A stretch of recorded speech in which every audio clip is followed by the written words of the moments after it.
everybody, Tori here from Literary Gladiators, and today I'm going to tell you about one of the spooky books I've been reading for the month of Halloween.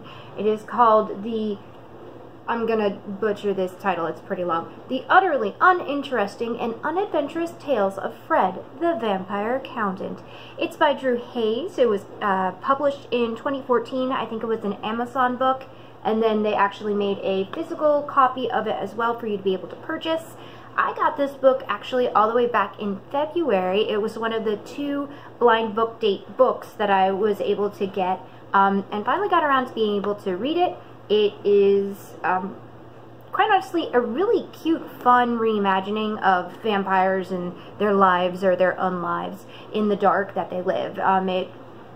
It follows the main character named Fred, who pretty obviously is an accountant.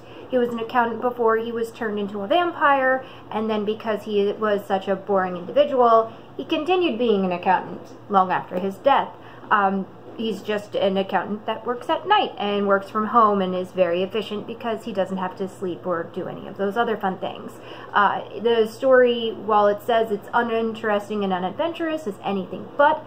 The book is actually written in sections where each chapter has sub-chapters throughout it, so it's episodal. So the first story within the story is him introducing himself, and then it's a high school reunion that goes very south because a secret lycanthropic cult takes over the school from the 10-year anniversary, and things go crazy in that direction from there. He has a high school sweetheart, or a friend that he had from high school, that turns out to be more than she appears.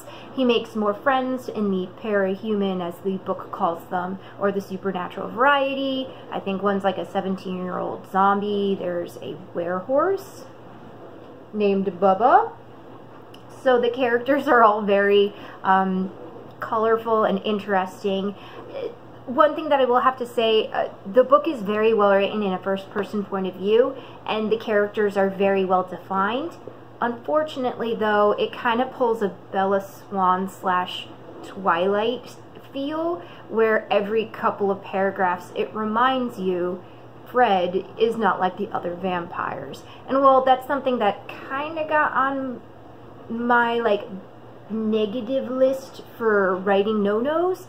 It didn't detract from the story completely. In fact, I think it might even lend itself, because this book, it's not that big. You can see it's not that long of a read. Because it is so episodal, each chapter is its own separate story. It's easy to pick up, easy to throw in your book. It's definitely one of those travel books that whenever you have some downtime, you're able to sit down and read it. It's definitely not convoluted.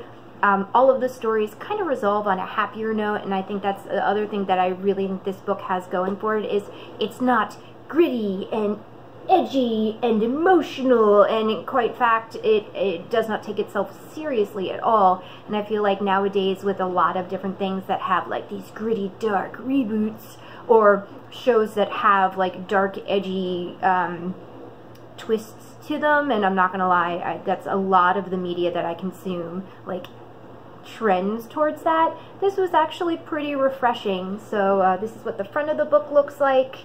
The back of the book looks like that. All in all, it's a really fun read. The author has some other stuff out. I don't know necessarily if I'd read it or not, but if you guys have some really good suggestions, or if you read this, I would absolutely love to hear what you have to say about the book in the comments. Like I said, it is a suggested reading. I think it's especially topical for the time of the month and the time of the year, now that we are in the Halloween season. So check out the utterly uninteresting and unadventurous Tales of Fred the Vampire Accountant. I think it's published by, Roots Publications. You can find it online. It's through Amazon as well. So that's about all I'm going to say about this. I won't beleaguer the point any more than I have to. So I'm Tori. You're awesome. And remember to keep reading, guys, because if it's the written word, it's game. See ya.